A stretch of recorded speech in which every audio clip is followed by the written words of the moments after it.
Hello everyone, welcome back to our YouTube channel Prayas education institute में आप सबका स्वागत है। हमारे लास्ट वीडियो में हमने प्रोनाउन का टॉपिक कवर कर लिया था। आज हम प्रैक्टिस करेंगे प्रोनाउन के क्वेश्चंस। शुरू करते हैं। Let's see what's our first question. Here it is. He is as concerned as me regarding the renewed examination schedule. ये सेंटेंस है, इसमें हमें फाइंड आउट करना है कि प्रोनाउन किस प्रोनाउन में एरर है और उसको करेक्ट करेंगे। लेट्स सी क्या एरर है इसमें।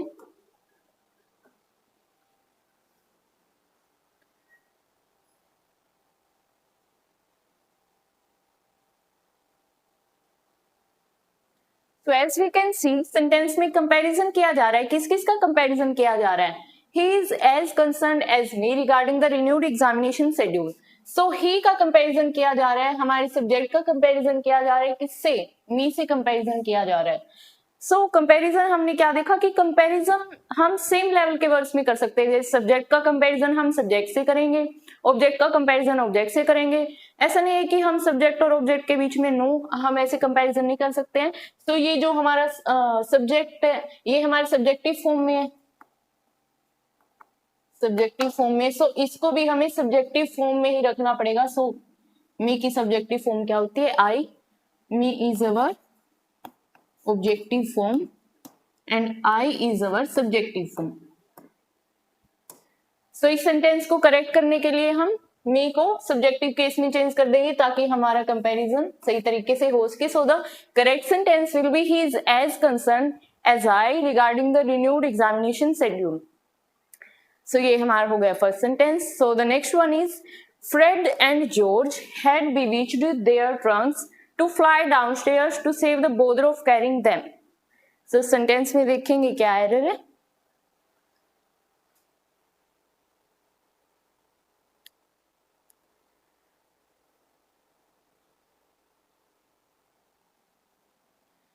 एज वी ऑल नो, ये हमारे यहाँ पे सब्जेक्ट हो गए, ये हमने कंजक्शन से इनको ज्वाइन किया हुआ है, ये हमारी वर्ब हो गई है, ये हमारी मेन वर्ब है।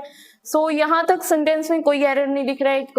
जो नॉर्मल स्ट्रक्चर है हमारे सेंटेंस का इसमें है।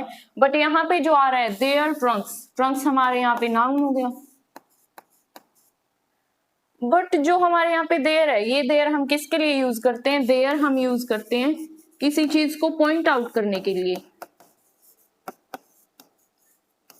Regarding its location. बट यहाँ पे क्या है, अगर इस सेंटेंस को हम देखें, Fred and George had bewitched their trunks to fly downstairs to save the bother of carrying them.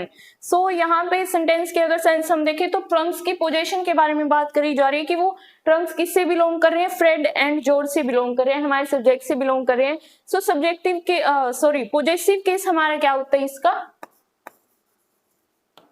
Plural का अगर हम देखें यहाँ पे 2 पर्सन्स है, अगर एक होता तो हम यहाँ पे लगा देते हिज। अगर यहाँ पे सिंगुलर हमें करना होता तो हम यहाँ पे क्या यूज करते? हिज करते। अगर यहाँ पे एक पर्सन की फ्रेड या फिर अकेले जॉर्ज की बात हो रही होती। बट एज यहाँ पे हमारे 2 पर्सन है, 2 सब्जेक्ट है, तो उसको हम प्लूरल फॉर्म में कैसे लिखेंगे? देयर लिखेंगे to show its position, to show its position. और the correct sentence will be Fred and George had bewitched their trunks to fly downstairs to save the bother of carrying them. कि Fred and George ने क्या किया? उनके Trunks को, जो भी उनके कैरी बैग थे या वी कैन से सूटकेस या कोई भी बैग, तो उनको उन्होंने bewitched कर दिया। What does bewitched means?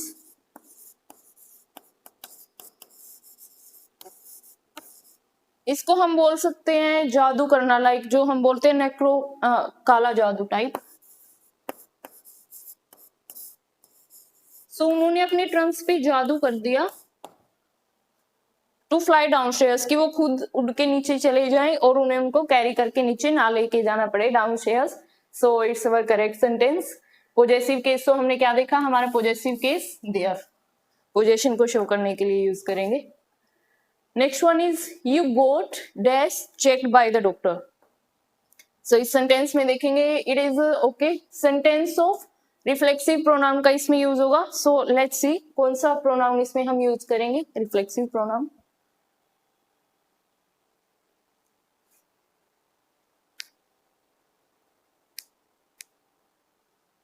So what did we see about our reflexive pronoun? Last video में हमने हमारे प्रोनाउन के टाइप्स को डिस्कस किया ही था. सो हर प्रोनाउन की अपनी एक अलग कैरेक्टरिस्टिक्स थी. सो उसके अकॉर्डिंग हम इनको प्लेस करेंगे सेंटेंसेस में. हमारा जो रिफ्लेक्सिव प्रोनाउन है वो किसको रिफ्लेक्स करते हैं, किसको रेफर बैक करते हैं? हमारे सब्जेक्ट को. Refer back to the subject.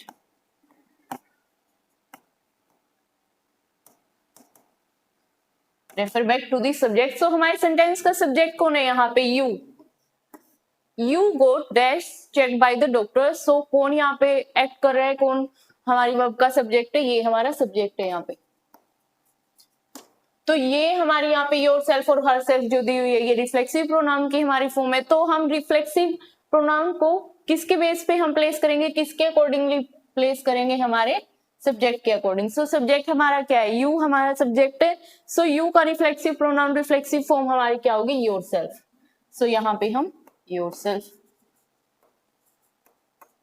और जो हमारे यहाँ पे दिया हुआ है हर सेल्फ, हर सेल्फ किसकी रिफ्लेक्सिव फॉर्म है? हमारी हर. हर की फॉर्म है हमारी हर सेल्फ रिफ्लेक्सिव, जो हर को रेफर बैक करेगी. अगर यहाँ पे हिम होता तो हम लिखते हिम सेल्फ. अगर यहाँ पे दे होता तो हम लिखते देम सेल्व्स. बट यहाँ पे यू है तो हम लिखेंगे योर सेल्फ.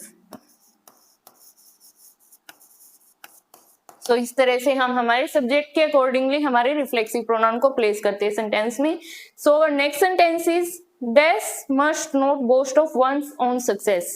सो इस ब्लैंक को हम फिल करेंगे. इसमें कौन सा प्रोनाउन आएगा? Let's C.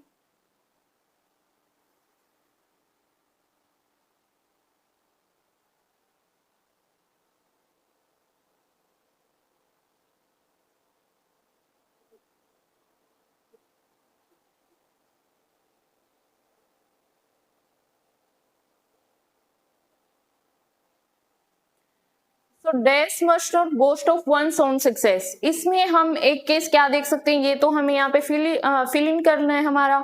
बट जो हमारे यहाँ पे हम देख सकते हैं ये वंस ओन सक्सेस. सो यहाँ पे हमारा पोजेसिव केस हमें दिखाई दे रहा है.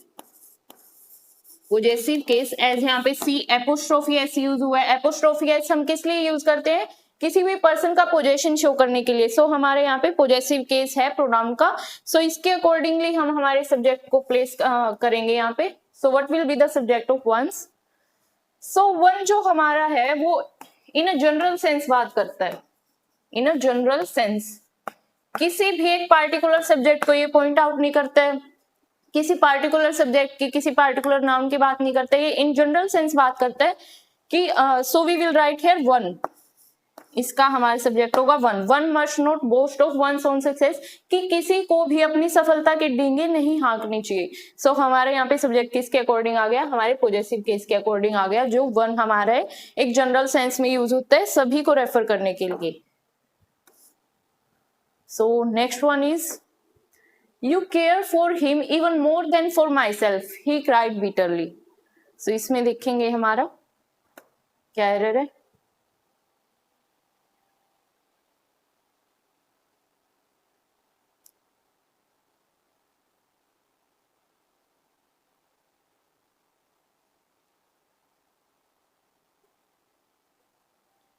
So you care for him even more than for myself, he cried bitterly. अभी हमने एक सेंटेंस किया जिसमें हम कंपैरिजन कर रहे थे एंड वी सेड कि हम सेम टाइप के वर्ड्स में कंपैरिजन कर सकते हैं. लाइक सब्जेक्ट का कंपैरिजन सब्जेक्ट से करेंगे, ऑब्जेक्ट का कंपैरिजन ऑब्जेक्ट से करेंगे. सो इसमें किसका कंपैरिजन हो रहा है? यू केयर फॉर हिम, कि तुम उसकी ज्यादा केयर करते हो मोर than for my self. But my self तो हम यहाँ पे देख रहे हैं माई सेल्फ यहाँ पे हमारा रिफ्लेक्सिव या फिर एम्फेटिक की फॉर्म में ये आता है. बट हम यहाँ पे कंपैरिजन किससे कर रहे हैं? ये जो हमारा हिम है कि तुम उसकी ज्यादा केयर करते हो, मुझसे ज्यादा तुम उसकी केयर करते हो. सो ये हमारा यहाँ पे है ऑब्जेक्ट की फॉर्म में. सो इसका कंपैरिजन हो रहा है माई सेल्फ से. सो माई भी हमारा किस फॉर्म में होना चाहिए? ऑब्जेक्टिव फॉर्म में होना चाहिए. और माई की माई सेल्फ की हमारी ऑब्जेक्टिव फॉर्म यहाँ पे होगी हिम, ओह सॉरी मी. और इसमें दूसरा लॉजिक हम क्या लगा सकते हैं? इससे पहले हमारे क्या आ रहा है? प्रेपोजिशन आ रहा है. For is our preposition. So preposition के बाद हम ऑलवेज कौन सा केस अप्लाई करते हैं? ऑब्जेक्टिव केस हमारा होता है हमारी प्रीपोजिशन के बाद. सो the sentence will B, you care for him even more than for me, he cried bitterly. So let's move to the next one. When Samar asked Yash for a fresh valuation of his performance in the last financial year, little did him know that the results will come out worse than expected.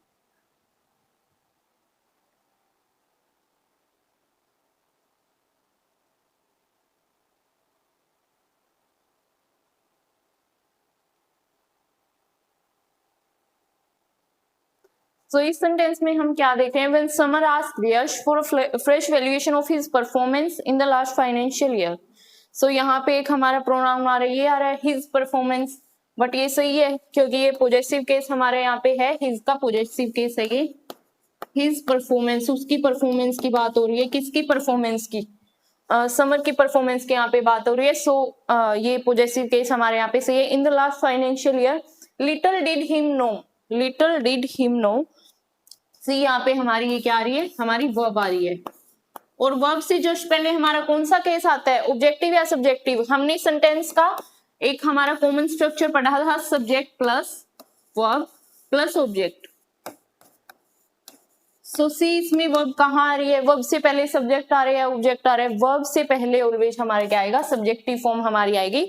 So here we will change it into he. So the sentence will be, little did he know that the results will come out worse than expected. I hope it's clear to you. Next one is, my older brother, which you will meet later, is a dentist.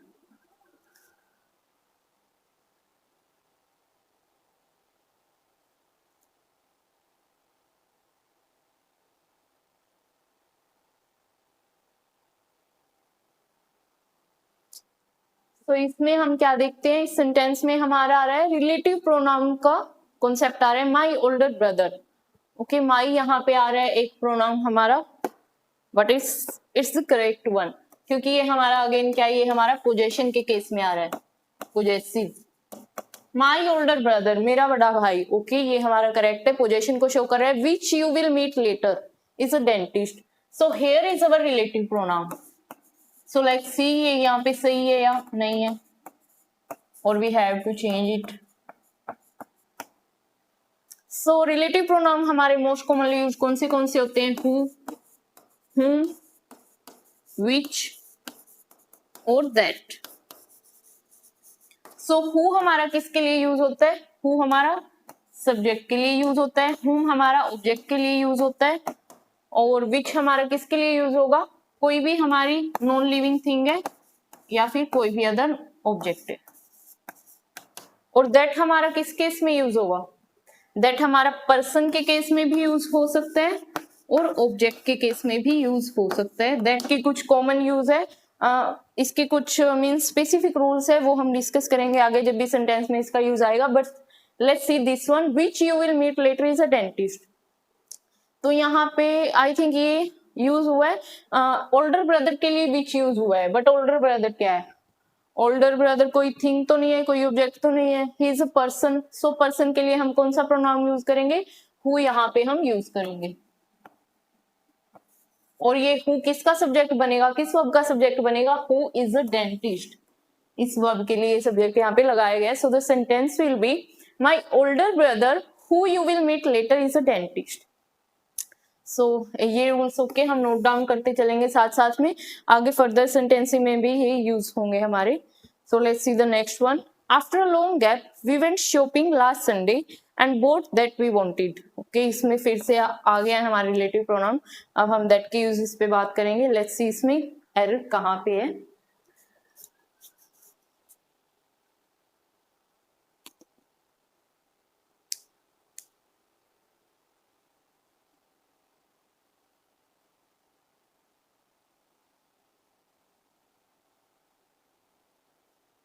So after a long gap, we went shopping last Sunday and bought that we wanted. So bought हमारा किसी भी person या object के लिए use होता है, हमने देखा. और इसके कुछ और यूजेस अगर हम देखें,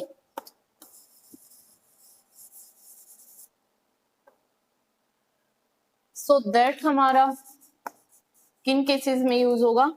या तो ये यूज होगा हमारा सुपरलेटिव डिग्री के साथ, सुपरलेटिव डिग्री के साथ, या यूज होगा ये हमारा इंडेफिनिट प्रोनाउन के साथ,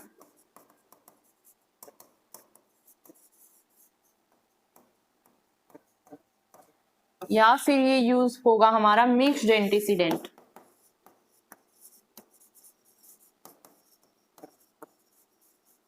so what's the antecedent? Antecedent हमारा वो वर्ड होता है जिसके लिए हम रिलेटिव प्रोनाउन का यूज करते हैं, जिसको रेफर करने के लिए, जिसके बारे में एक्स्ट्रा इन्फॉर्मेशन देने के लिए यूज होता है।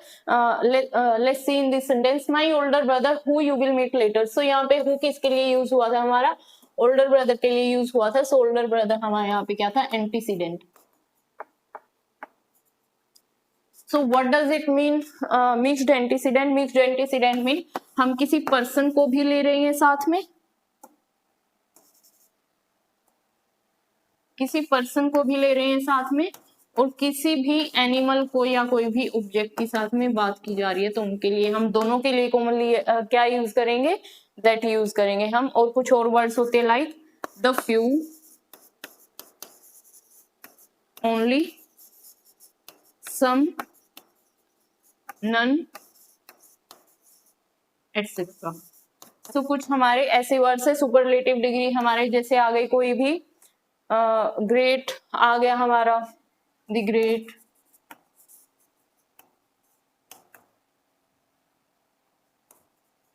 The last.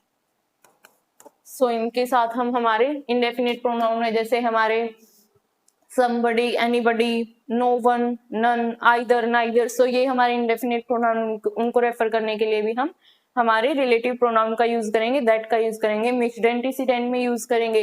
और ये the few, only, some, none, जहां पे भी हमें ये वर्ड्स दिखाई दे गए उनके साथ हम दैट का यूज करेंगे। सो यहाँ पे हमें ऐसा कोई भी रूल अप्लाई होता नहीं दिख रहा है इस सेंटेंस में। After long gap we went shopping last Sunday and bought that we wanted. So यहाँ पे दैट हमारा नहीं आएगा, यहाँ पे आएगा व्हाट। व्हाट भी हमारा एक रिलेटिव प्रोनाउन है, जिसमें हम हमारे दो अदर रिलेटिव प्रोनाउंस को इंक्लूड करते हैं, which are that and which, that plus which. So इसमें दोनों ही हमारे इंक्लूड हो जाते हैं। So the meaning it will create is, after a long gap we went shopping last Sunday and bought that which we wanted.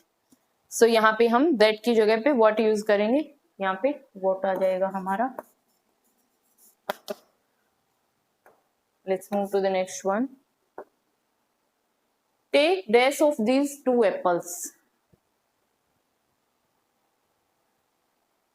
So ये हमारा indefinite का केस आ गया। इंडेफिनिट प्रोनाउन का कौन सा इंडेफिनिट प्रोनाउन हम इसमें यूज करेंगे हमारे ब्लैंक में?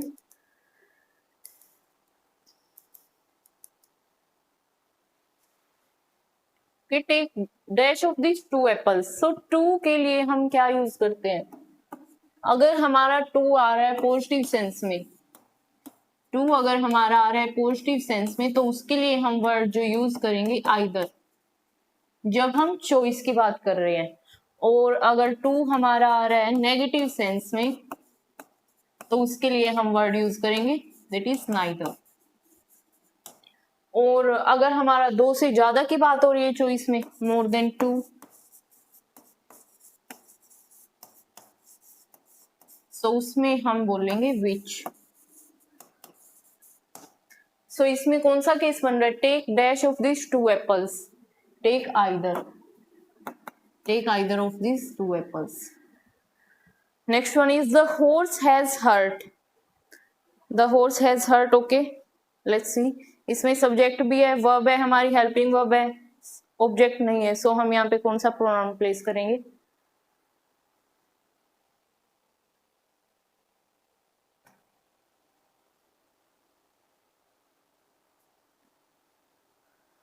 सो हमने हमारे प्रोनाउन के टाइप जब डिस्कस किए थे, तो हमने देखा था कि रिफ्लेक्सिव प्रोनाउन एक ऐसा प्रोनाउन है जिसको हम सब्जेक्ट की जगह पे यूज कर सकते हैं। अगर हमारी वर्ब के पास हमारा ऑब्जेक्ट नहीं है, तो उसमें हम जो हमारा डूअर है और जो रिसीवर है, वो दोनों हमारे इक्वल हो जाएंगे। मीन्स डूअर का जो एक्शन होगा वो रिसीव भी किसको होगा, उसका असर भी किस पे होगा, इफेक्ट उसका सब्जेक्ट पे होगा। सो हमारा सब्जेक्ट यहाँ पे कौन है, दी हॉर्स। दी हॉर्स यहाँ पे हमारा सब्जेक्ट है, तो इसी के अकॉर्डिंगली हम यहाँ पे हमारा रिफ्लेक्सिव प्रोनाउन यूज करेंगे क्योंकि हमारे पास ऑब्जेक्ट नहीं है। So the horse has heard, which reflexive pronoun will B use here. Horse के लिए कौन सा यूज करेंगे, एनिमल के लिए हम कौन सा यूज करते हैं, इट। इट वर्ड हम यूज करते हैं। So the pronoun will be itself. The horse has hurt itself. Okay, अगर यहाँ पे हम रिफ्लेक्शन में अगर हम किसी मैस्कुलिन की बात कर रहे हो तो उसका बनता है हिमसेल्फ। किसी हम फेमिनिन की बात कर रहे हैं उसमें हरसेल्फ बना देंगे। बट अगर हम किसी भी एनिमल की बात कर रहे हैं, किसी भी एनिमल की जनरल सेंस में बात कर रहे हैं, या फिर हमने लास्ट वीडियो में देखा था कि कोई भी चिल्ड्रन की, कोई भी चाइल्ड की या हम बेबी की बात करें जिसका जेंडर हमें नहीं पता कि वो किस जेंडर से बिलोंग कर रहे हैं, सो उसमें हम क्या यूज करेंगे, इट यूज करते हैं उनके लिए। एनिमल के लिए भी जैसा हमने यहाँ पे देखा, हॉर्स के लिए हमने, सो इसका रिफ्लेक्सिव प्रोनाउन हमारा होगा itself. So the horse has hurt itself, ये हमारा एज ऑब्जेक्ट काम करता है सेंटेंस में। What is the name of the swami whom autobiography impressed you so much? It's autobiography.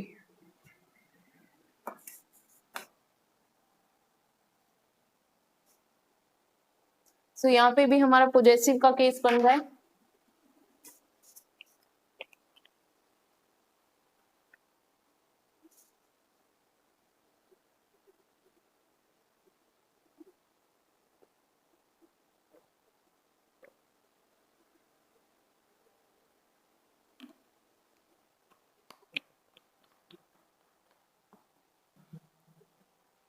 तो इसमें हमें कहाँ पे हमारा प्रोनाउन दिखाई दे रहा है, what is the name of the swami whom autobiography impressed you so much? whom, ये हमारा प्रोनाउन है यहाँ पे। बट हमने क्या देखा अभी अभी कि whom हम किसके लिए यूज करते हैं, हमारे ऑब्जेक्टिव केस के लिए। बट यहाँ पे तो कोई ऑब्जेक्टिव केस हमें दिखाई नहीं दे रहा है।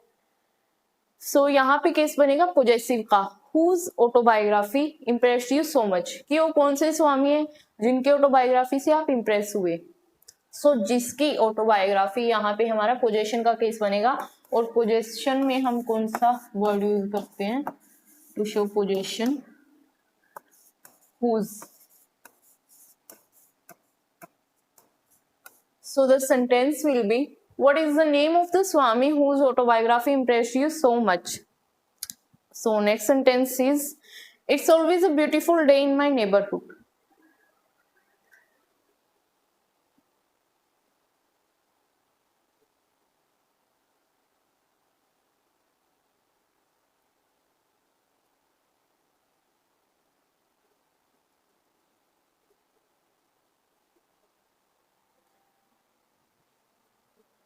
सो इट अभी अभी हमने देखा कि इट हम किसके लिए यूज करते हैं, या तो हम कोई भी एनिमल के लिए यूज कर रहे हैं, या फिर चाइल्ड के लिए, कोई भी बेबी के लिए हम यूज कर रहे हैं, या फिर ये हमारा एक और इसका यूज होता है, ये हमारा एज डमी सब्जेक्ट भी काम करता है।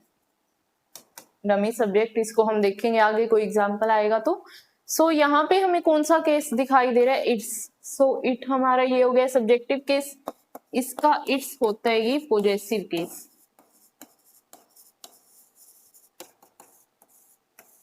और एक और फॉर्म में ये यूज होता है लाइक इट्स। ये हमारी कौन सी फॉर्म होती है, एपोस्ट्रोफी एस देख के हम इसको, हमें ये लगेगा, देखने में ये लग रहा है कि ये पोजेशन का केस है, but it's not a possessive case, it is written as it is. It is या फिर हैज होगा ये, या फिर वॉज होगा। इसका पोजेशन का केस एक एक्सेप्शन है, इट्स ये ऐसे लिखा जाएगा। सो यहाँ पे तो हमें कोई पोजेशन दिखाई नहीं दे रहा क्योंकि पोजेसिव केस के बाद हमारा क्या आता है, हमारा नाउन या फिर प्रोनाउन आएगा। So it's always a beautiful day in my neighbourhood, इसकी जगह पे हमारा ये पोजेशन का केस नहीं है। सो ये कौन सा केस होगा, इसको हम लिखेंगे like this. So it is always a beautiful day in my neighbourhood, it will be our correct sentence. Next one is, every one of the girls raised their hands.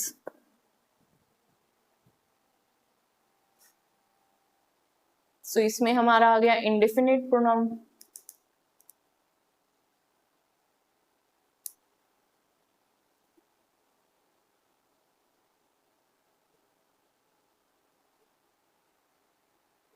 So every one of the girls raised their hands, ये हमारा as subject यहाँ पे आ रहा है। Every one of the girls raised their hands, ये हमारे यहाँ पे ठीक है। उसके बाद हमारा कौन सा प्रोनाउन आ रहा है, देयर हैंड्स। एवरी वन हमारा क्या है, जो ये इंडेफिनिट प्रोनाउन हमारे होते हैं, every one, no one, none, either, neither, so ये सारे क्या होते हैं, एज सिंगुलर ये यूज होते हैं। बट हमारा सब्जेक्ट सिंगुलर है तो फिर उसका पॉजेसिव केस हमारा प्लूरल कैसे हो सकता है। सो इसको भी हम क्या करेंगे, इसको इसके अकॉर्डिंगली हम चेंज करेंगे सिंगुलर फॉर्म में। So every one of the girls raised her hands, so यहाँ पे हमारा हर यूज होगा। Next one is none of the two answers is correct. None of the two answers is correct.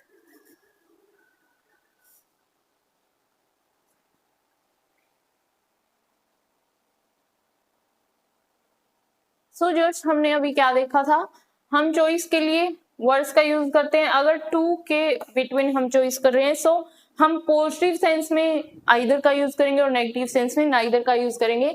So none of the two answers is correct, it will be neither of the two answers is correct.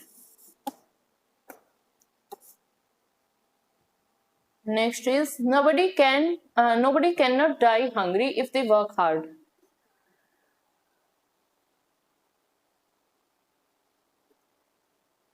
Nobody cannot die hungry if they work hard.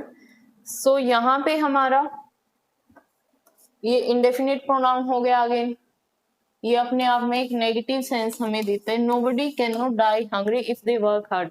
So ये अपने आप में जब हमारा subjective case ही हमें negative sense they रहा है already, सो इसके लिए हमें नोट यूज करने की जरूरत ही नहीं है, ये हमारा एक सुपरफ्लूअस का केस हो जाएगा। So the correct sentence will B nobody can die hungry if they work hard. So it will be our right sentence. Next one is she is the only candidate who is well qualified.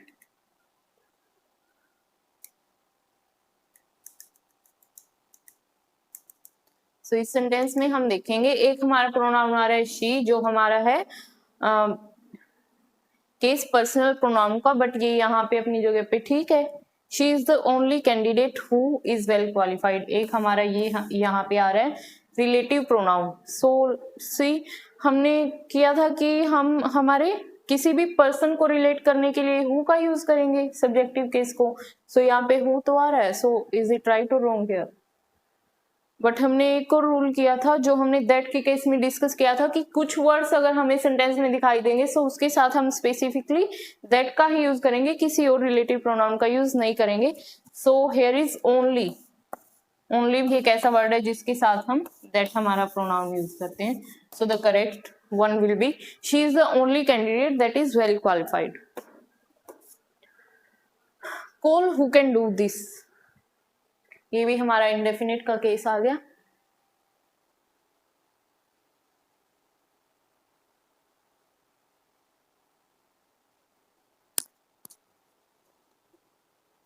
Sorry, this sentence belongs to our relative pronoun. Relative pronoun का case है, हूँ यहाँ पे use हुआ है। सो हूँ यहाँ पे सही है या नहीं ये हमें देखना है। सो हूँ यहाँ पे, हूँ हमारा एक डेफिनेट पर्सन को रेफर करेगा, एक स्पेसिफिक पर्सन को, कि जिस सब्जेक्ट की हम बात कर रहे हैं, बट यहाँ पे हमें कोई सब्जेक्ट दिखाई नहीं दे रहा है जिसको ये रेफर कर रहा हो। सो हु को हम बनाएंगे यहाँ पे, हु हमारा एक रिलेटिव प्रोनाउन है, बट इसको हम बना देंगे यहाँ पे relative compound, relative compound pronoun, जिसमें हम ऐड कर देते हैं एवर या सो एवर। लाइक हमारे जो whoever, whatever, whichever, whatsoever।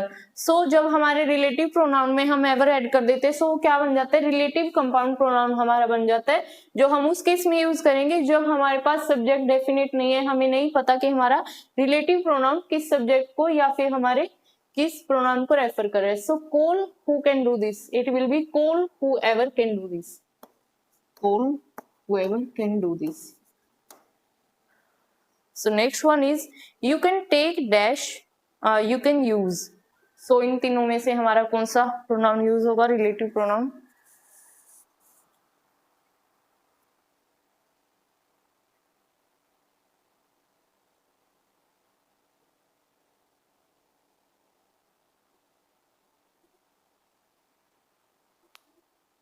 तो यहाँ पे हमारा एक स्पेसिफिक सेंस दी जा रही है, you can take dash you can use, कि जो तुम यूज कर सकते हो वो तुम ले सकते हो। सो इसमें हमारा स्पेसिफिक सेंस दैट की कोई सेंस नहीं आ रही है, विच की नहीं आ रही है। सो हमारा स्पेसिफिक सेंस कौन देगा यहाँ पे, वोट हमारा वोट की क्या सेंस बनती है, दैट विच। सो इसमें हमारे दोनों ही इंक्लूड हो जाते हैं यहाँ पे। So the sentence will be like you can take that which you can use। So इसको हम collectively what से यहाँ पे show करेंगे, what you can use। Next one is you thinking changes everything in your life।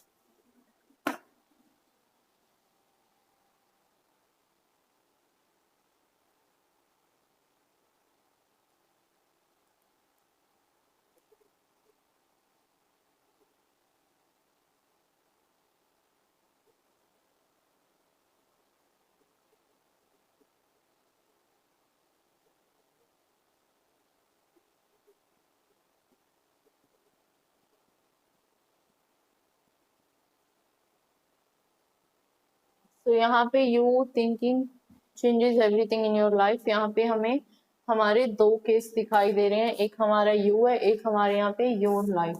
So your life ये हमें possession का case यहाँ पे दिख रहा है and is correct here, possession का केस हमें यहाँ पे दिख रहा है। और तो यहाँ पे भी हमारा यू थिंकिंग नहीं होगा, यहाँ पे होगा योर थिंकिंग, क्योंकि ये भी पोजीशन की बात हमारी यहाँ पे की जा रही है, किसी की थिंकिंग की बात की जा रही है कि your thinking changes everything in your life, कि तुम्हारे जो विचार है वो तुम्हारे लाइफ में सब चेंज कर सकते हैं। सो यहाँ पे भी पोजीशन होगा हमारा योर थिंकिंग, हम यहाँ पे लिखेंगे। Next one is they along with he and I am ready to start, ये हमें यहाँ पे प्लेस करना है, कौन सा प्रोनाउन हमारे यहाँ पे आएगा, पोजीशन का प्रिपरेशन। सो पोजेसिव केस का सेंटेंस है ये हमारा।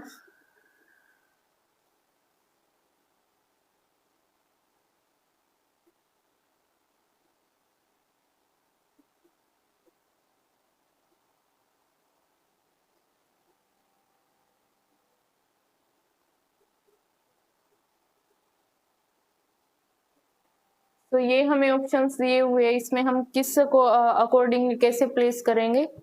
हमारे जो 2 या फिर 3 सब्जेक्ट दिए हुए हैं तो उनको हम किस सीक्वेंस में प्लेस करते हैं, लाइक 2 3 1, मीन्स हमारा पहले सेकेंड पर्सन आएगा, फिर हमारा थर्ड पर्सन आएगा, फिर हमारा आएगा first person. So let's see in this sentence they along with he and I, he हमारा यहाँ पे है थर्ड पर्सन और आई हमारे यहाँ पे फर्स्ट पर्सन। सो ये सीक्वेंस तो हमारे यहाँ पे ठीक है।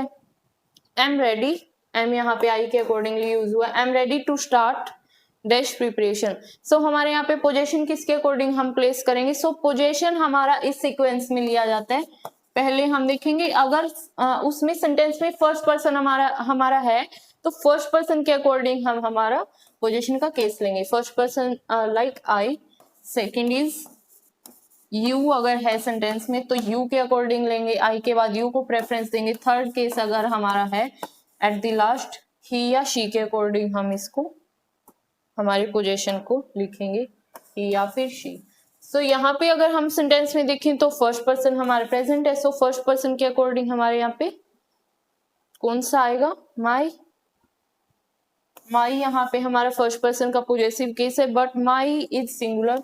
सो सिंगुलर तो हम यहाँ पे यूज नहीं कर सकते हैं क्योंकि हमारे यहाँ पे मोर देन 1 पर्सन की बात हो रही है, they he and I. So more than 1 person के लिए माई का हम प्लूरल केस कौन सा यूज करेंगे, अवर। So the sentence will be, they along with he and I am ready to start our preparation.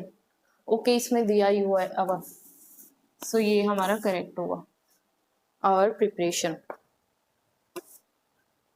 Next one is, I don't understand why I can't come to the movies with you, cried Tina's younger brother, whom had a strict 8 bedtime. Younger brother. So ये भी हमारा relative pronoun का case है.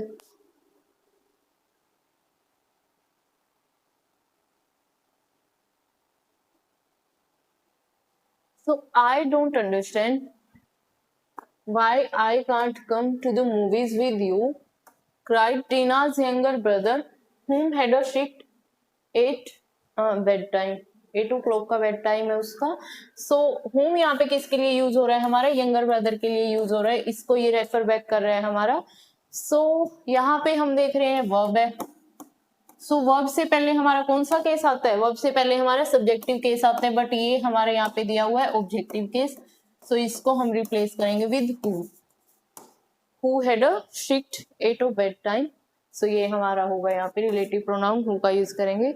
Next one is, you, he and she have done her best in the interview and is sure that all of them will pass.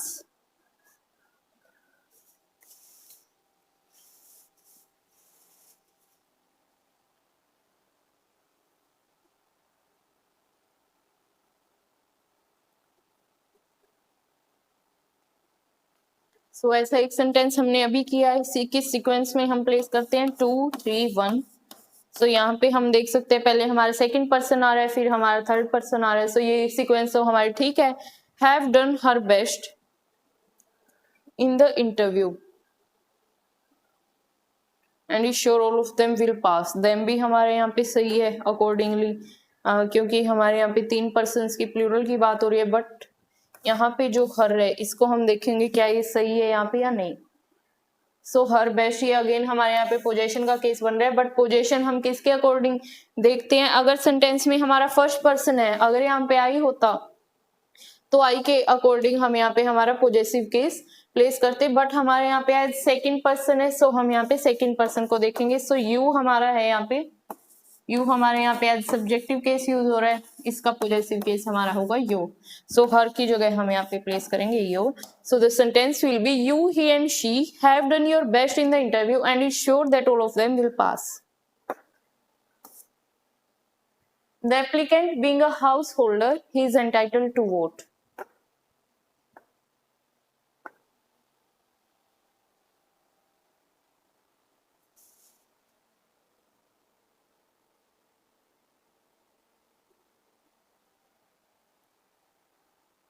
So the applicant हमारे यहाँ पे subject है. Being a householder, he is entitled to vote. So he यहाँ पे जो हमारा pronoun है वो किसके लिए यूज हो रहा है, हमारा द एप्लीकेंट के लिए यूज हो रहा है. Being a householder is entitled to vote.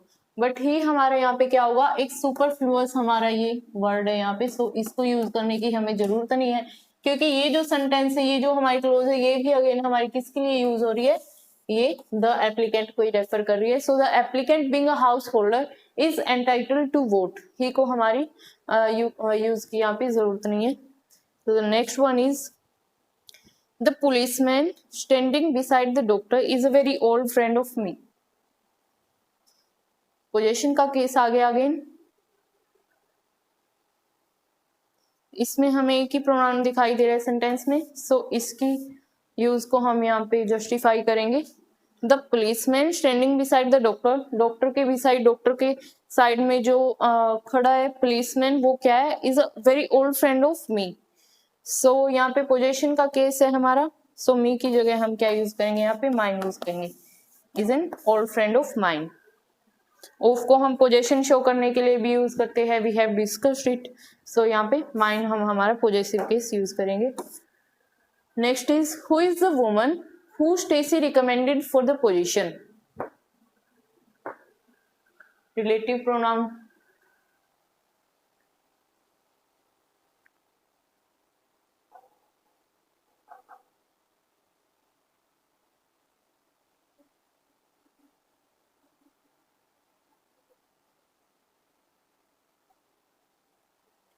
तो हु तो हमारा यहाँ पे इंटेरोगेटिव है जो सही है इसकी प्लेस पे।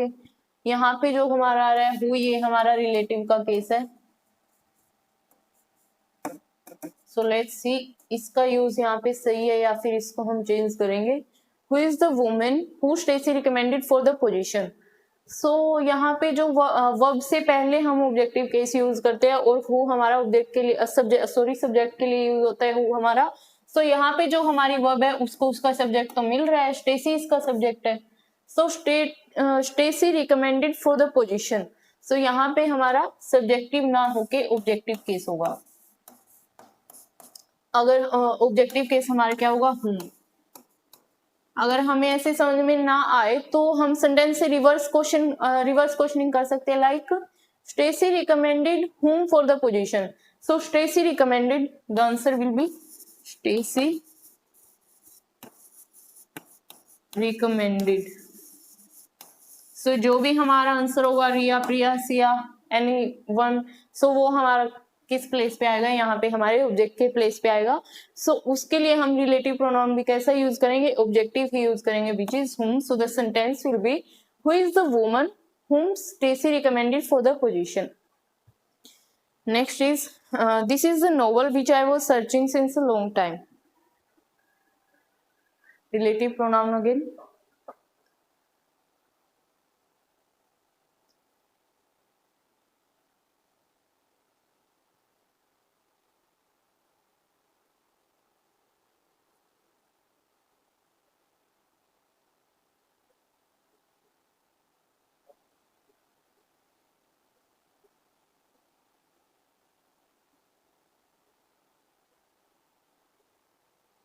तो एक प्रोनाउन हमारे यहाँ पे है in the beginning of the sentence, ये हमारा डिमॉन्स्ट्रेटिव है जो पॉइंट टू कर रहा है।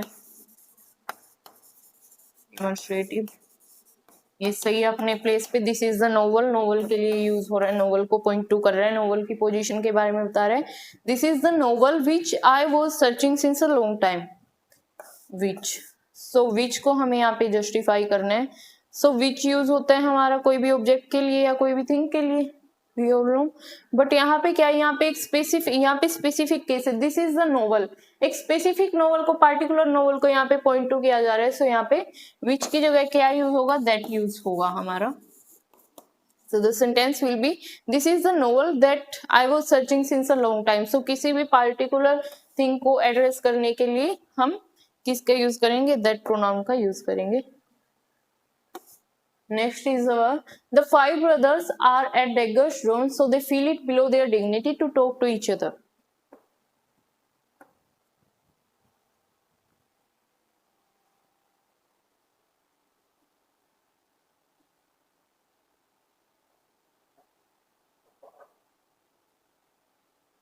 So ये केस है हमारा रेसिप्रोकल प्रोनाउन का। रेसिप्रोकल प्रोनाउन जो हमारे दो ही टाइप्स के होते हैं, each other and one another. Noun के प्रोनाउन के टाइप डिस्कस करते हुए हमने इसको डिस्कस किया है। सो ईच अदर हमारे किस केस में यूज होता है, जब हम टू पर्सन्स की बात कर रहे हैं, और वन अनदर हमारे किस केस में यूज होता है, मोर देन टू के केस में। सो हमारे सेंटेंस में कौन सा केस बन रहा है, द फाइव ब्रदर्स, ये टू से तो ज्यादा है। सो इसमें क्या यूज हो रहा है हमारा, the five brothers are at daggers drawn, so they feel it below their dignity to talk to each other। सो यहाँ पे each other ना होके हमारे क्या आएगा, one another। Next sentence is the master did not know who of the servants broke the expensive dinner set। Relative pronoun.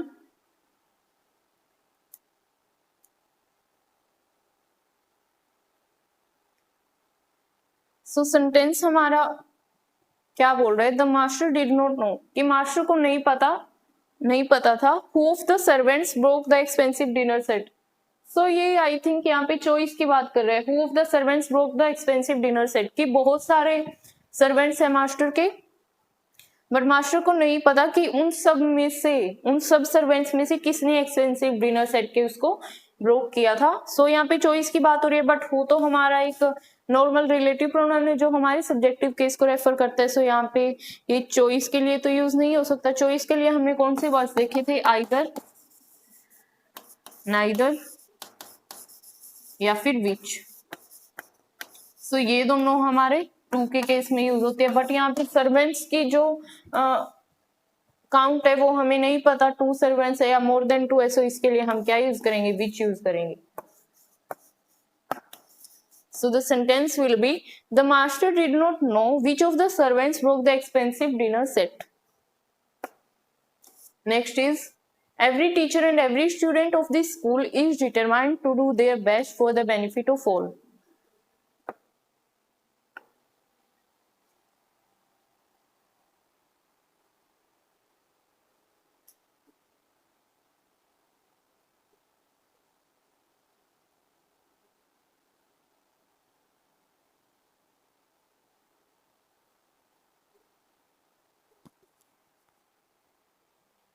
तो यहाँ पे हमारा pronoun every school is determined to do their best for the benefit of all, their all,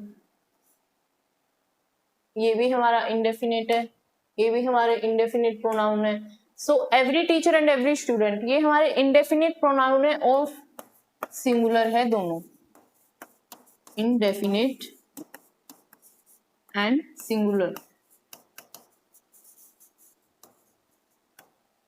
so every sentence में एक बार use हो रहा है subject के साथ या फिर दो सब्जेक्ट के साथ यूज हो रहा है। जैसे यहाँ पे every teacher and every student of the school is determined to do their best.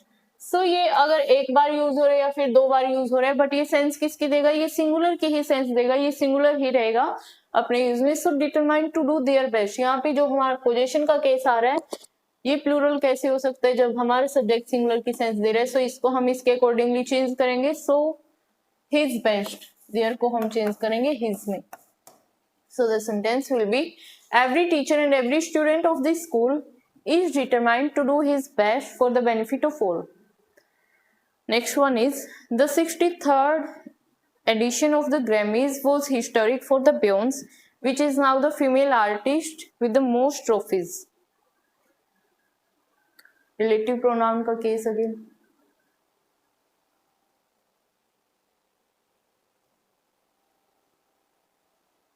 So the 63rd edition of the Grammys was historic for the Beyonce. Beyonce is a singer, person है ये, person का नाम है, which is now the female artist with the most trophies. यहीं पे हमें हमारा error मिल गया है, ये person है हमारी Beyonce और इसके लिए कौन सा relative pronoun यूज होगा, which यूज नहीं होगा, यहाँ पे यूज होगा who. Beyonce, who is now the female artist with the most trophies. Let's move to the next one. After spending an hour at the beach, we finally got out and dried us. इसमें कहाँ पे error है?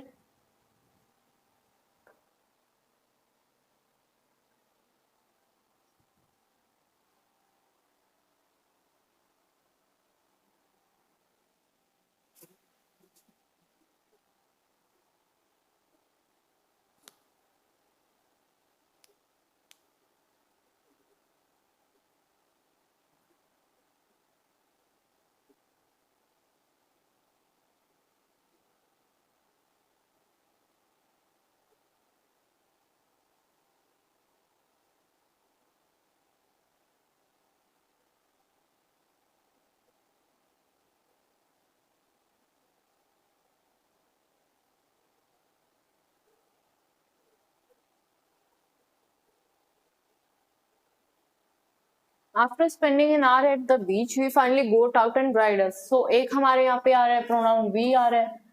So we finally got, ये अपनी verb यहाँ पे लेके चल रहा है, एडवर्ब ले रहा है। So ये ठीक है, इसकी जगह पे and dried us, ये यहाँ पे हमारा एक और आ रहा है प्रोनाउन। So ये हमारा ऑब्जेक्टिव केस है, dried us, ये वर्ब आ रही है यहाँ पे, ये हमारा ऑब्जेक्ट आ रहा है। सो देखने में तो सेंटेंस सही लग रहा है इसका स्ट्रक्चर, बट हमारी कुछ वर्ब्स होती है जो अपने साथ में रिफ्लेक्सिव प्रोनाउन को लेके ही चलेंगी, like absented, prostrated, but only in the case कि ये वर्ड यूज हो रहे हो वर्ब के फॉर्म में सेंटेंस में, like I absented myself from the class, I prostrated myself to my teacher.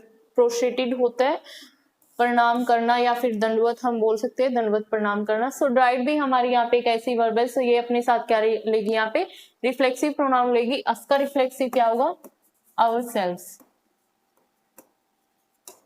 So after spending an hour at the beach, we finally got out and dried ourselves. Next is, there are many voices that speak to us inside your he and we believe that they should not be trusted.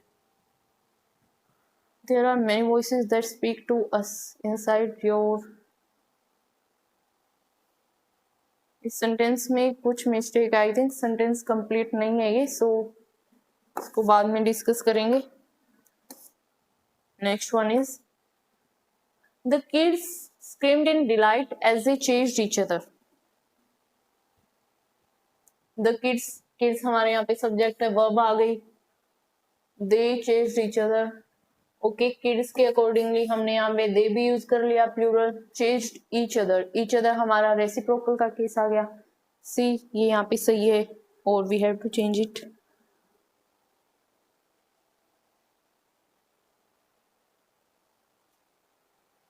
So the kids screamed in delight as they chased each other. Each other हमारे यहाँ पे use हुआ है। अभी हमने क्या देखा था कि रेसिप्रोकल प्रोनाउन हमारे दो हैं। each other हम टू के लिए यूज करेंगे अगर टू पर्सन्स की बात हो रही है, मोर देन टू के लिए हम वन अनदर यूज करेंगे। बट यहाँ पे हमें ये पता है कि किड्स प्लूरल है, हमें ये नहीं पता वो दो की बात कर रहा है या फिर मोर देन टू की बात कर रहा है। सो ये हमारे यहाँ पे जस्टिफाइड है। each other भी हम यहाँ पे यूज कर सकते हैं और वन अनदर भी यूज कर सकते हैं। Next is, an assessment of the quality of air across countries and in cities has come as a fresh warning to India in the levels of deadly pollutants their citizens are breathing.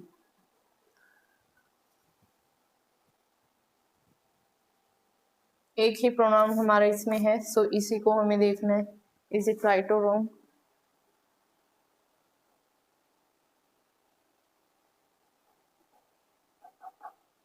So there हमारा possessive case में आ रहा है, there citizens के possession को ये show कर रहा है। So an assessment of the quality of air across countries and in cities has come as a fresh warning to India in the levels of deadly pollutants their citizens are breathing. So ये किसके citizens की बात कर रहा है, ये specifically India की बात कर रहे हैं। सो इंडिया इज सिंगुलर और प्लूरल, इंडिया क्या है हमारा, इंडिया अगर हमारा सिंगुलर है तो इसके लिए पोजेसिव केस भी हम कैसे यूज करेंगे, सिंगुलर यूज करेंगे। सो यहाँ पे यूज करेंगे हम deadly pollutants its citizens. Its का पोजेसिव केस हमने डिस्कस किया था, इट्स आएगा यहाँ पे, deadly pollutants its citizens are breathing. Next is, dash happens I will face it.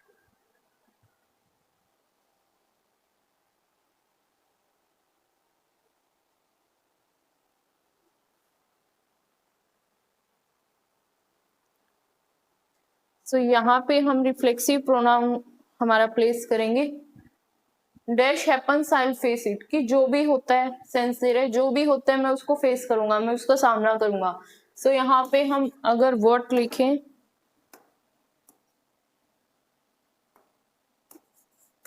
So it doesn't make a complete sense, what happens I will face it, क्योंकि हमें नहीं ये मतलब एक इंडेफिनिटी ही शो कर रहा है कि जो भी होगा, उसको नहीं पता क्या होगा फ्यूचर में, लेकिन जो भी होगा मैं उसका सामना करूंगा।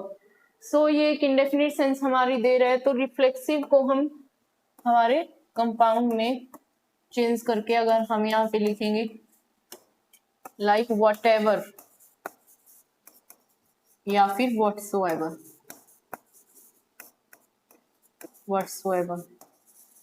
so whatever happens I'll face it, this sentence will be written like that. Next is, he is one of the greatest leaders who have ever been born in this country. he आ गया हमारे यहाँ पे pronoun, who आ गया, this, so देखो okay this यहाँ पे pronoun का role नहीं कर रहे हैं।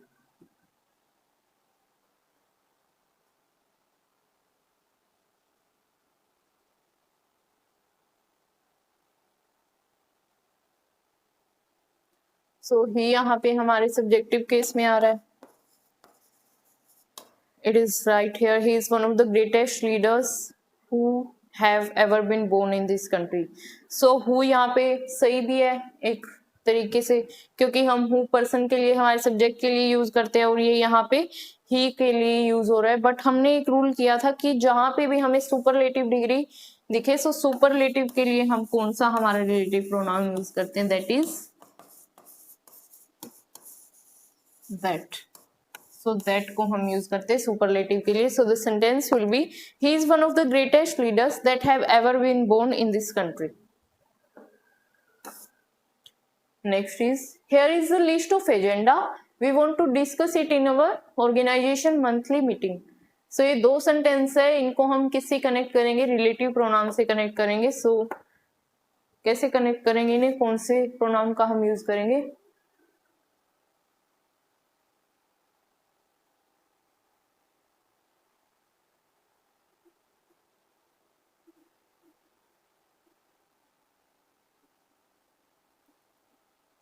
So here is the list of agenda. यहाँ पे हम विच का भी यूज कर सकते हैं, बट अगर इसको एक मोर स्पेसिफिक सेंस हमें देनी है कि here is the list of agenda, कोई स्पेसिफिक एजेंडा की, पार्टिकुलर एजेंडा की हम बात कर रहे हैं, सो यहाँ पे हम दैट का यूज भी कर सकते हैं. Both will be right here, but the most appropriate one is that. Here is the list of agenda that we want to discuss in our organization on monthly meeting. Next is, Kant's doctrine of transcendental idealism argued that space, time and cognition are mere sensibilities. Things in themselves exist, but their nature is unknowable.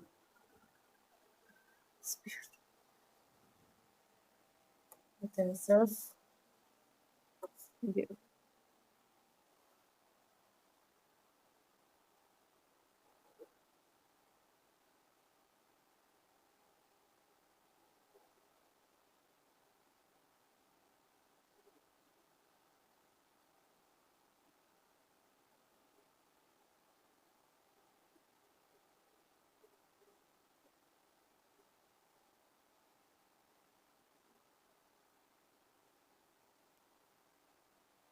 So Kant's doctrine of transcendental idealism argued that space, time and cognition are mere sensibilities. Things in themselves exist, but their nature is unknowable.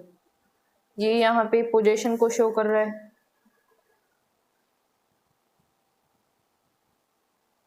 Things in themselves exist. So things को अगर हम यहाँ पे collectively refer कर रहे हैं as a singular noun, अगर हम इसको यहाँ पे देख रहे हैं तो इसका रिफ्लेक्सिव प्रोनाउन भी हम सिंगुलर फॉर्म में यहाँ पे लिखेंगे. सो यहाँ पे होगा इटसेल्फ, नॉट देमसेल्फ. और यहाँ पे देम ये हम पर्सन्स के लिए यूज करते हैं. अगर यहाँ पे किसी भी थिंग की बात हो रही है, सो थिंग के लिए हम किसका यूज करेंगे, इट यूज करेंगे, इटसेल्फ. बट इट्स नेचर यहाँ पे भी हम लिख देंगे इट्स नेचर इज अननोएबल, जो हमारे पोजीशन को शो कर रहा है.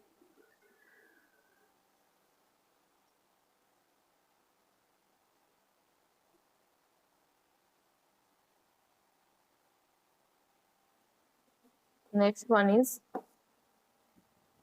there are two types of people who will tell you that you cannot make a difference in this world. So दो टाइप के पर्सन होते हैं, दो टाइप के लोग होते हैं जो हमें बताएंगे कि हम इस वर्ल्ड में कोई भी डिफरेंस क्रिएट नहीं कर सकते, means we are not able to do anything. So वो दो टाइप के होते हैं, they who are afraid to try and those who are afraid you will succeed. So एक टाइप के होते हैं कि जो खुद ही ट्राई करने से डरते हैं, जो खुद ही उस काम को नहीं कर सकते. एंड सेकंड वन आर जिनको डर होता है कि कहीं आप सफल ना हो जाओ. सो इसमें कहाँ पे एरर है.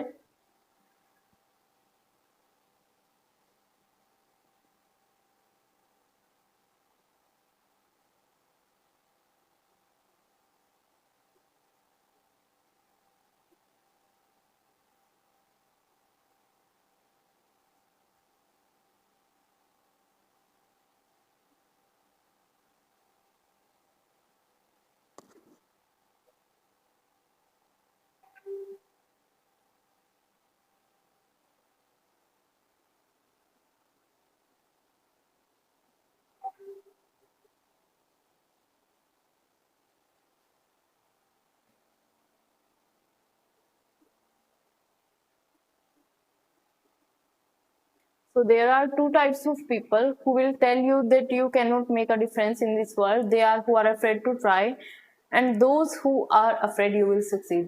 So यहाँ पे एक जगह हमारा यूज हो रहा है they, उन्हीं पर्सन्स के लिए यूज हो रहा है दे और उन्हीं के लिए यूज हो रहा है दोज. तो इन दोनों में से कौन सा करेक्ट है? दोज यहाँ पे आएगा क्योंकि दोज हमारा फार वंस को रेफर करने के लिए यूज होता है और जो हमें प्लूरल की सेंस देता है. सो ये कौन से पीपल की बात कर रहे हैं हमें नहीं पता. So they are not related to us. So ये फार की सेंस हमें देगा. सो यहाँ पे भी हम किसका यूज करेंगे? Those. So those who are afraid to try and those who are afraid you will succeed. Next is India's own status as a low per capita carbon emitter offers little comfort as its overall emission are bound to grow. एक ही यहाँ पे use हो रहा है. So it's के हमने देखा था ये इट हमारा what does it mean? It is के लिए ये होता है but little comfort as its overall emissions are bound to grow. So ये इंडिया के लो पर कैपिटा कार्बन एमिटर की बात कर रहा है. Offer little comfort as its overall emissions are bound to grow. So यहाँ पे हमारे पोजेशन की बात हो रही है. सो इसका पोजेसिव केस हमारा कैसा होगा? It's. So India's own status as a low per capita carbon emitter offers little comfort as its overall emissions are bound to grow. So यहाँ पे हम हमारे कौन सी केस का यूज करेंगे? पॉजिटिव केस का यूज करेंगे. ओके, डोंट कंफ्यूज इट कि ये इट्स जो ये हमारे पोजीशन का केस नहीं होता है. देखने में लगता है बट ये हमारे पोजीशन के लिए यूज होगा. इट्स ऐसे यूज होगा. एपोस्ट्रोफी का यूज नहीं करेंगे इसमें पोजीशन के लिए. Next is you have my mobile number isn't you. ये हमारा क्वेश्चन है टैग क्वेश्चन.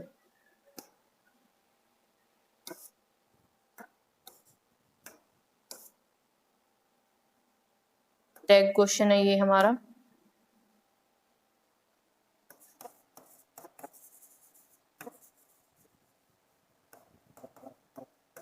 जिसमें पहले कोई स्टेटमेंट दी जाती है और उसके बाद उसी स्टेटमेंट को क्वेश्चन किया जाता है. You have my mobile number. तुम्हारे पास मेरा मोबाइल नंबर है.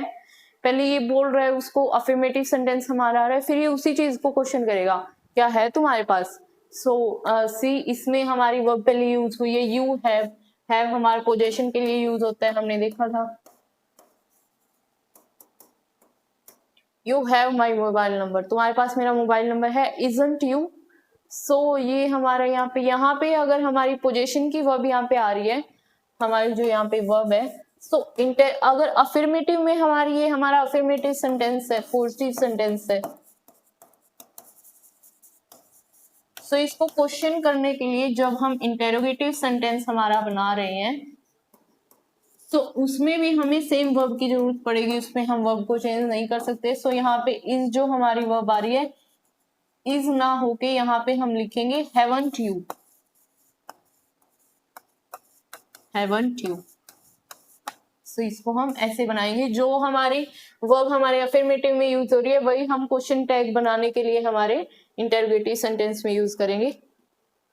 Next is I am indebted to my friends for the large sum of money what they gave me during my days of need.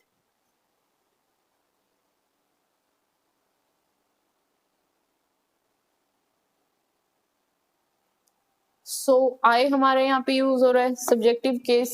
Right है. I am indebted. मैं कृतज्ञ हूँ to my friends. Possession के लिए issue हो रहा है. आई के अकॉर्डिंगली यहाँ पे माई इसका पोजेसिव केस यहाँ पे यूज हो गया है. राइट है. यहाँ पे for the large sum of money. मैं कृतज्ञ हूँ अपने दोस्तों का लार्ज सम ऑफ मनी जो उन्होंने मुझे दिए. दे gave me during my days of need. My days ये भी हमारे यहाँ पे पोजीशन के लिए हो रहा है. दे गेव मी. दे यूज हो रहे हैं यहाँ पे फ्रेंड्स के लिए. मी यूज हो रहा है आई के लिए. आई का ऑब्जेक्टिव केस. सो यहाँ पे क्या बच गया हमारे? एक रिलेटिव प्रोनाउन यहाँ पे बच गया what. So what they gave me. That which. What हमारा क्या सेंस क्रिएट करते हैं? That which. बट यहाँ पे ऐसी कोई सेंस हमें आ नहीं रही है। I am indebted to my friends for the large sum of money. So ये एक स्पेसिफिक सम ऑफ मनी की बात कर रहा है कि उन्होंने इतने पैसे मुझे दिए थे, इतने ज्यादा पैसे मुझे दिए थे। सो उनके लिए वो उनकी मीन्स कृतज्ञ है, इंडेप्टेड है। सो यहाँ पे हम एक स्पेसिफिक सेंस देने के लिए कौन से हमारे प्रोनाउन का यूज करेंगे, व्हाट का यूज ना करके दैट का यूज हम यहाँ पे कर सकते हैं। So the sentence will be, I am indebted to my friends for the large sum of money that they gave me during my days of need. Next is, I have nobody dash I can confide in. Again ये relative pronoun का case आ गया।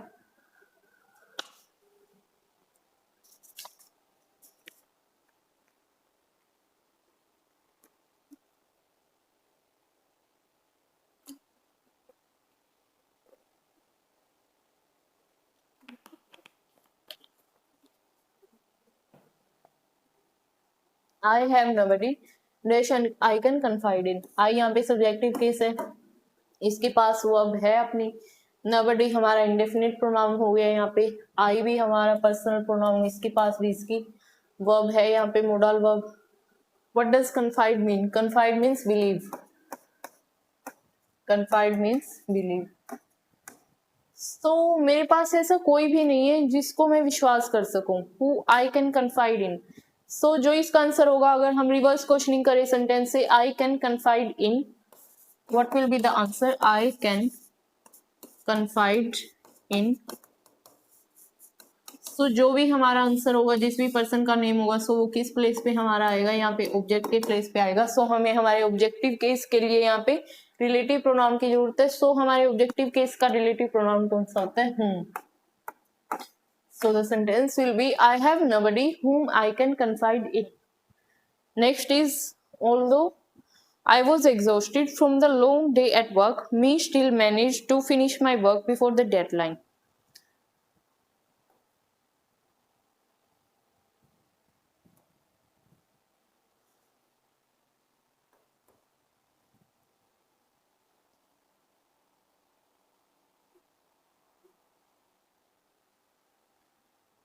कि मैं थका हुआ था, I was exhausted from the long day at work, कि पूरे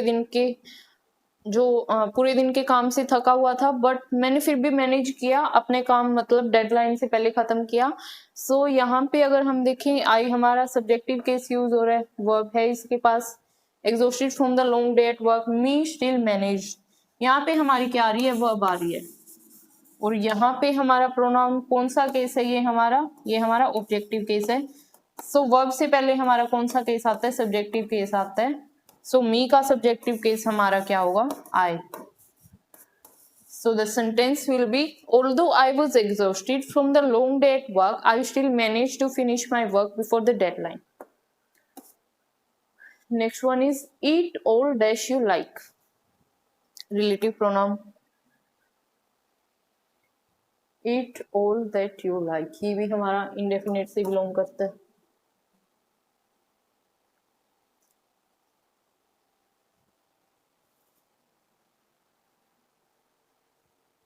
सो ये बोल रहा है, यू लाइक, कि वो सब तुम खा सकते हो या वो सब तुम खाओ जो तुम्हें पसंद है। सो ये स्पेसिफाई कर रहे हैं कि सिर्फ वही चीज खाओ जो तुम्हें पसंद है। So eat all what you like, eat all what you like. What हमारे किसकी सेंस देता है? That which. Next is, I borrowed a book of dash. यहाँ पे यू का कौन सा केस यूज होगा?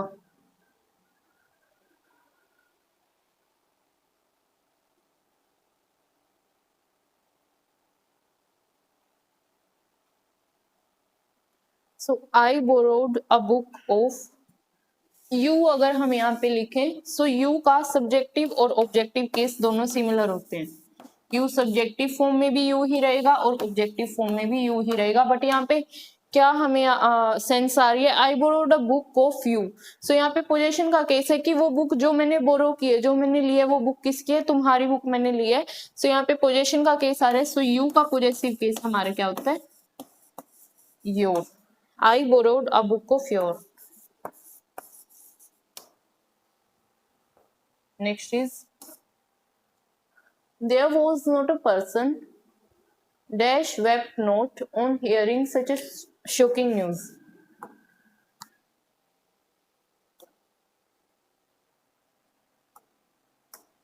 So इनमें से हमें सिलेक्ट करना है यहाँ पे कौन सा रिलेटिव प्रोनाउन आएगा सेंटेंस में.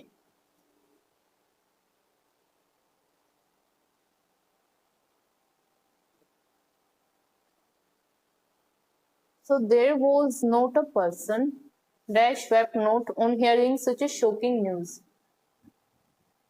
So यहाँ पे there was not a person, person के लिए हम यूज करेंगे relative pronoun. person is antecedent. हमने देखा था कि रिलेटिव प्रोनाउन से पहले हमारा जो भी नाउन आ रहा है, प्रोनाउन आ रहा है, जिसके लिए हम रिलेटिव प्रोनाउन का यूज कर रहे हैं, वो हमारा क्या होता है, एंटीसीडेंट या फिर प्रीसीडेंट भी हम इसको बोल देते हैं. सो यहाँ पे कौन सा आएगा, सब्जेक्टिव केस आएगा, ऑब्जेक्टिव केस आएगा या फिर विच आएगा. सो यहाँ पे हम देख लेते हैं कि वेप्ट, वेप्ट हमारी क्या है, वर्ब है, और वर्ब से जस्ट पहले क्या आता है, हमारा सब्जेक्टिव केस आता है. So which is our subjective case here, who. So यहाँ पे who will be our right answer. Sentence will be there was not a person who wept not on hearing such a shocking news. Let's see the next one. His nature is just like the nature of his brother. इस sentence में हमें इसको change करना है with the use of a pronoun. Relative pronoun आएगा.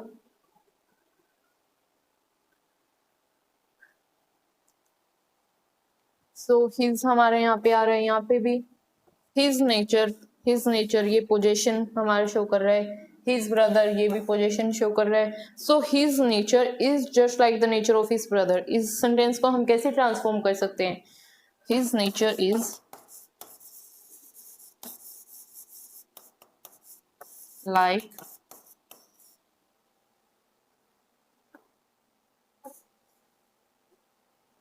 his nature is just like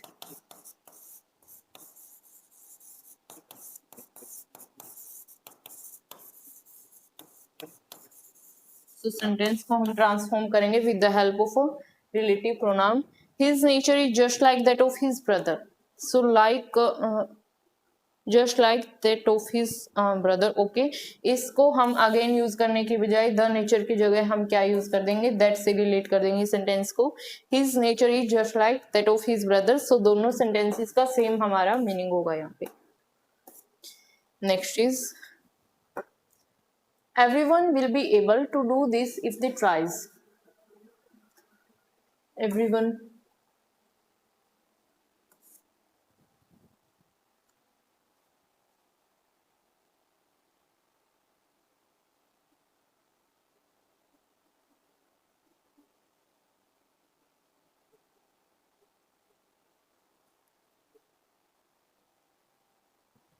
So everyone हमारे यहाँ पे इंडेफिनिट है.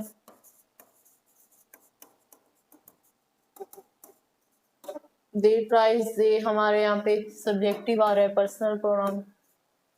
सो everyone will be able to do this if they tries. So ये दोनों दे यहाँ पे किसके लिए यूज हो रहा है, एवरीवन के लिए यूज हो रहा है. सो जब सब्जेक्ट हमारा एवरीवन हमारे क्या है, सिंगुलर. सो दे हमारा प्लूरल है. सो इन दोनों को हम सेम करने के लिए या तो हम यहाँ पे दे यूज कर सकते हैं. Sentence will be they will be able to do this if they tries. ऐसे होगा सेंटेंस दे के लिए,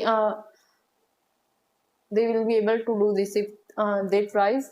बट अगर हम इसको अदर तरीके से सॉल्व करें, everyone will be able to do this if he tries. तो यहाँ पे सिंगुलर की सेंस के लिए हम ही यूज करेंगे. Okay, we can also say कि सिंगुलर तो हमारा शी भी होता है. सो शी हम क्यों नहीं यूज करते, बिकॉज जहां पे भी हमारा जेंडर डिटरमाइन नहीं होता है वहां पे हम मेस्कुलिन फॉर्म का यूज करेंगे. मेस्कुलिन फॉर्म हमारी डोमिनेट करेगी.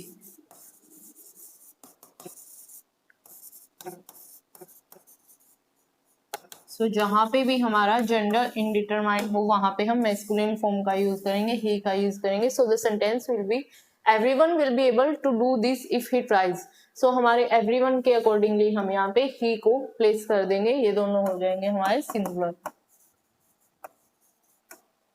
Next is any of these options could be the correct answer. So two options की बात हो रही है, हमने पहले ही डिस्कस किया था कि ऑप्शंस के लिए हम कौन से वर्ड का यूज करते हैं, आइदर, नाइदर या फिर विच। यहाँ पे टू की बात हो रही है, सो टू के लिए हमारे दो ही वर्ड्स होते हैं, आइदर या फिर neither. Any of this two options could be the correct answer. So ये हमारा पॉजिटिव सेंस दे रहा है, सो हम यहाँ पे कौन से हमारे प्रोनाउन का यूज करेंगे, either. Either of this two options could be the correct answer. So it was the last one. So it's ending of our today's class. So I hope आप सबको ये क्वेश्चन समझ आए होंगे और प्रोनाउन टॉपिक क्लियर हो गया होगा। बट जिस किसी को इन क्वेश्चंस में कोई भी डाउट है या फिर प्रोनाउन से रिलेटेड कोई भी अदर डाउट है, कमेंट सेक्शन में अपना डाउट डाल सकते हैं। I will try to solve it definitely. Thanks for watching.